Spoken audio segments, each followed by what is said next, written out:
Nataka unisagie, toka basi. Tele kwa kisagi yako. Si mais. Nataka unisagie sasa.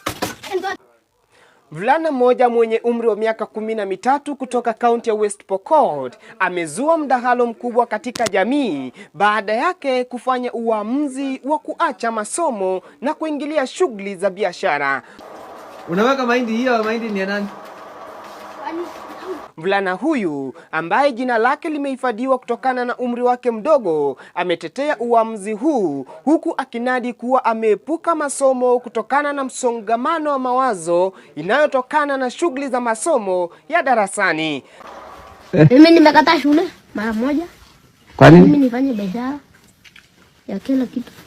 Mimi nataka ninunue pikipiki yangu, niende vitu zangu, niende nilete mafuta ya tinga, niende nilete vitu ya duka, niende nilete vitu ya kila kitu. Sina stress. Hii nyumba ni kinyozi. Nani anafungua? Mimi. Aha. Hiyo ni balls. Mimi nafungua. Hiyo ni TV. Yenye mnaishi na hiyo ya tu. TV, hiyo ni hotel, hiyo ni duka, hiyo ni tinga. Katosha. Oh, nani anafungua? Mimi. Unapea? Funga ni mimi. Yes. Unaona hiyo kazi? Hatua ambayo imekashifiwa na washikadau wa elimu ambao wametaja elimu bado ni nguzo ya jamii ya sasa. Nataka kuongea na watoto wetu kule nyumbani kwamba inafaa tupe masomo kipaumbele, kwa sababu kuna wakati wa kila kitu. Sahii ni wakati wa masomo.